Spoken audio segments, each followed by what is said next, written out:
नमस्कार astro uncle में आप सभी का स्वागत है। मैं हूं निधि और है मेरे साथ हर रोज की तरह हम सभी के प्यारे एस्ट्रो अंकल यानी पवन सिन्हा जी। पवन जी नमस्कार। नमस्कार। कैसे हैं आप? एकदम ठीक हो। पता नहीं क्या हो रहा है आज, मेरी हंसी कुछ ज्यादा है, मुंह खोल खोल के हंस रही हूँ। आज मेरा मूड बहुत अच्छा है इसलिए हम पवन जी से कुछ एक्सरसाइज करवा दी। पवन जी एक बात बोल के बताइए ना please. She sells sea shells on the sea shore, बोल के बताइए। नहीं देखिए, ऐसा होता है कि जब किसी का बुद्ध कमजोर होता है ना तो उसकी जबान मोटी होती है। जब किसी की जबान मोटी होती है तो वो बहुत सारे इस प्रकार के शब्द का प्रयोग कर नहीं पाता, तो इसलिए वो मेरे साथ भी परेशानी आता है। मैं इस प्रकार के शब्दों का प्रयोग नहीं करता। मतलब यहाँ पे भी एस्ट्रोलॉजी आ गई। अच्छा बोलिए, पके पेड़ पर पका पपीता। पके पेड़ पर पका पपीता। बच गए यहाँ पर तो पवन जी।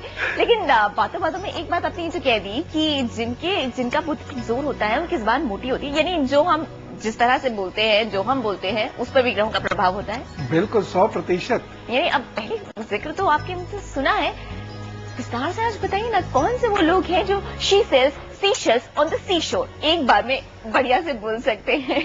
कौन से ग्रह का असर होना चाहिए?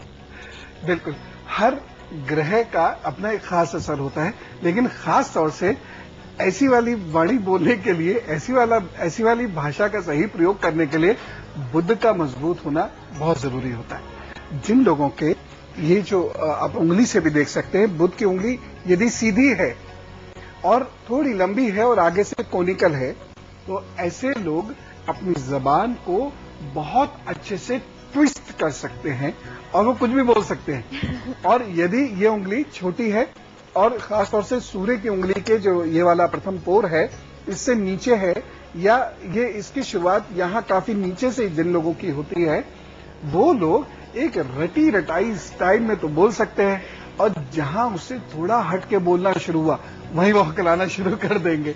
तो इसलिए बुद्ध जितना अच्छा होगा, जबान उतनी पतली और शार्प होगी और उससे वो बहुत अच्छा बोल सकते हैं। चलिए तो बात होगी बुद्ध की, लेकिन बुद्ध का नंबर तो चौथा है ना, उससे पहले भी बहुत सारे ग्रह आते हैं पवन जी।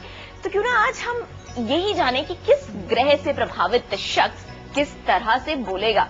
पवन जी एक्टिंग तो वैसे भी बहुत अच्छी करते हैं। पवन जी, जिसका सूर्य मजबूत होगा किस तरह से वो बोलेगा, कैसा प्रभाव दिखेगा उसकी बोली पर?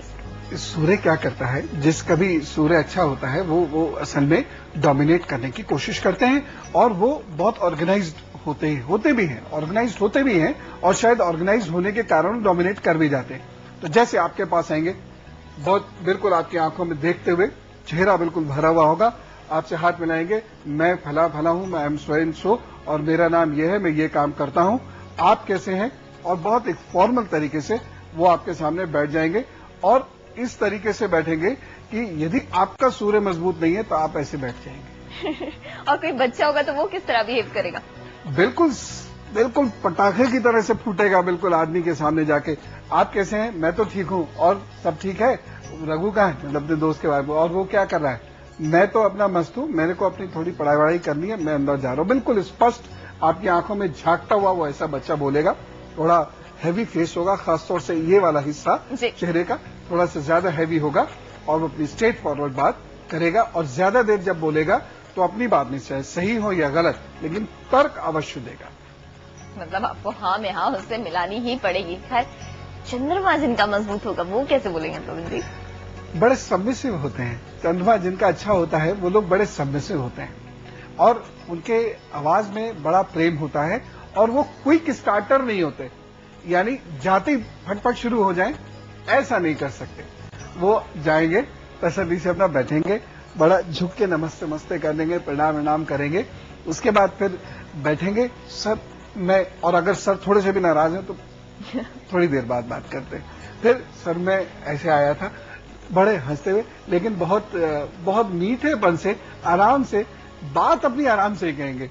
और अगर सामने वाला सूर्य वाला व्यक्ति, तो उनकी बात कभी पूरी नहीं हो सकती, उसमें हमेशा कौमा ही लगता रहेगा, और प्रेम उनका अंत तक उनका साथ नहीं छोड़ेगा, चाहे वो कैसी भी बुरी स्थिति में हो सामने वाले के, या कुछ टेंशन में भी हो, वो सामान्यता बोलेंगे भी, गुस्से में भी बोलेंगे तो भी ऐसे ही लगेगा कि वो बड़े आराम से प्रेम से बात कर रहे हैं, और ज्यादा आर्ग्यूमेंट्स वो नहीं कर पाते जी। यानी थोड़े से सबमिसिव होते हैं, अपनी बात जरा झिझक के कह पाते हैं।